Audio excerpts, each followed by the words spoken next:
la energía ultravioleta visible. Su funcionamiento se basa en la diferencia de índice de refracción entre el analito y la fase móvil. Sin embargo, presenta baja sensibilidad y es muy sensible a cambios de temperatura y composición del solvente, por lo que se utiliza principalmente en condiciones isocráticas y cada día se emplea menos.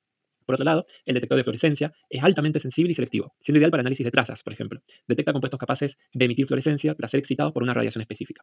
Su alta sensibilidad lo hace especialmente útil en matrices complejas, aunque su aplicación está limitada a compuestos fluorescentes o que puedan derivatizarse de alguna manera, ¿sí? Por lo tanto, está muy, digamos, acotado su uso. Por otro lado, el detector electroquímico se basa en las reacciones de oxidación o reducción de los analitos en un electrodo. Es muy sensible y selectivo, especialmente para compuestos electroactivos, y permite trabajar en niveles muy bajos de concentración. Y especialmente su selectividad puede ajustarse mediante el control de un potencial aplicado. Esto también tiene una aplicación un poco acotada, no está ampliamente, digamos, empleado en el medio, ¿sí? Y bueno, finalmente el detector de conductividad se emplea principalmente para compuestos iónicos o ionizables. Mide los cambios en la conductividad eléctrica de la fase móvil debido a la presencia de los analitos. Es ampliamente utilizado este detector en análisis de iones, especialmente en cromatografía iónica, ¿sí? Que quizás no es tan empleado en la industria de los alimentos. ¿Sí? En la industria de alimentos y tecnológica, el más empleado es el UV visible y en segundo lugar el detector que trabaja a través del empleo del índice de refracción. ¿Sí? Bueno, entonces, en conclusión, ¿no? La elección del detector en HPLC depende de las características químicas del analito, la matriz de la muestra y los niveles de detección requeridos, siendo clave para asegurar, por supuesto, la confiabilidad del análisis verdaderamente hecho. Bueno, ahora entonces vamos un poco más a lo que es los diferentes modos de operación que tiene el HPLC, ¿sí? Bueno, en este slide básicamente se presentan los dos modos principales de operar un HPLC que se diferencian por cómo se maneja la composición de la fase móvil durante el análisis. El régimen puede ser isocrático y el gradiente de elusión. En el régimen isocrático, la composición, como hemos visto en anteriores clases, la composición de la fase móvil se mantiene constante a lo largo de todo el análisis.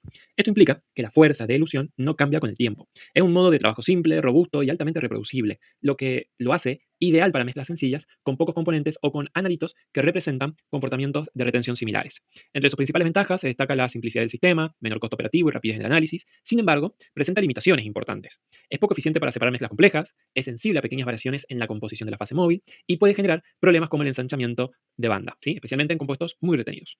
Por otro lado, el gradiente de ilusión consiste en modificar la composición de la fase móvil durante el análisis, generalmente aumentando la proporción del solvente más fuerte con el tiempo. Esto permite mejorar la separación de compuestos con diferentes afinidades por la fase estacionaria y reducir los tiempos de análisis. Dentro del gradiente existen diferentes perfiles de cambio a su vez. El gradiente lineal implica un aumento uniforme del solvente fuerte, generando picos relativamente equidistantes. El gradiente logarítmico produce cambios más suaves al inicio y más pronunciados al final, mejorando la separación de compuestos tardíos. En cambio, el gradiente exponencial genera un aumento más acelerado hacia el final, permitiendo obtener picos más estrechos y una mejor resolución en analitos fuertemente retenidos, ¿sí? ¿Cuándo vamos a ocupar uno del otro? Depende del caso, depende del análisis, depende de los analitos y depende de la estrategia que tengamos. Pero en general, en HPLC vamos a trabajar por gradiente de ilusión y vamos a ir por alguno de los tipos, ya sea lineal, logarítmico o exponencial, ¿sí? En el slide podemos ver cómo es la relación, ¿no? Entre lo que es, digamos, la forma en cómo se va a adicionar y a su vez los posibles cromatogramas característicos de cada uno de ellos, ¿no?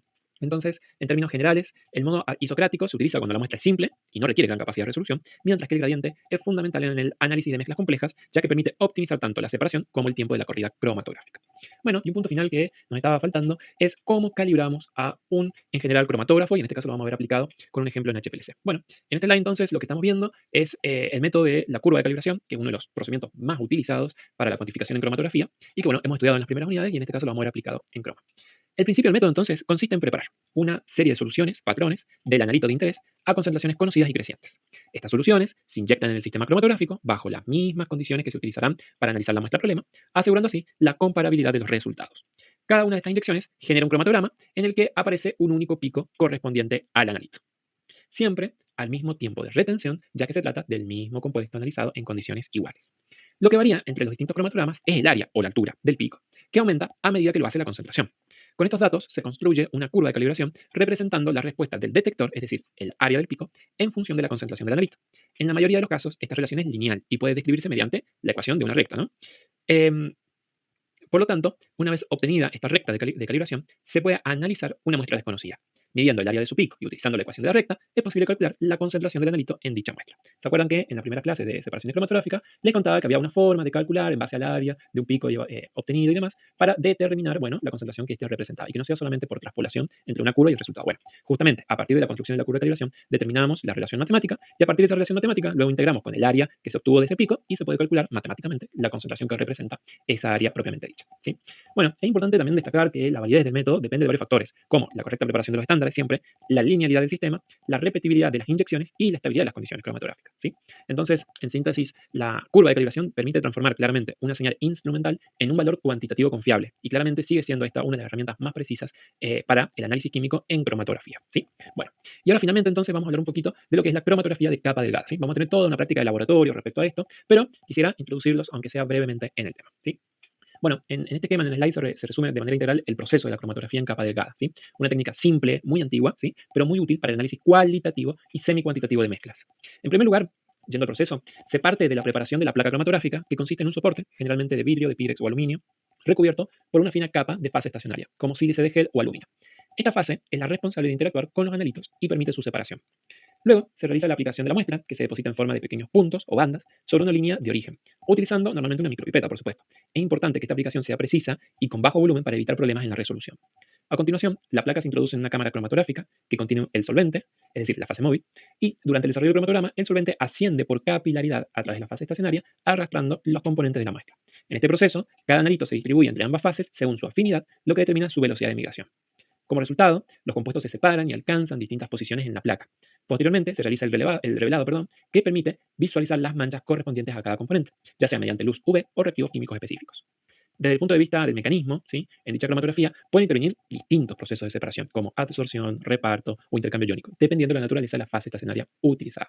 Pero en general, el proceso global implica un equilibrio dinámico continuo entre la fase móvil y la fase estacionaria. Los compuestos con mayor afinidad por la fase estacionaria se retienen más tiempo y migran menos, mientras que aquellos con mayor afinidad por la fase móvil se desplazan más rápidamente. Finalmente, entonces, el resultado se observa como manchas separadas en la placa, cuya posición está relacionada con sus propiedades físico-químicas. En algunos casos, estas manchas pueden presentar ensanchamientos o colas, lo cual suele estar asociado a sobrecarga de muestra o interacciones intensas con la fase estacionaria.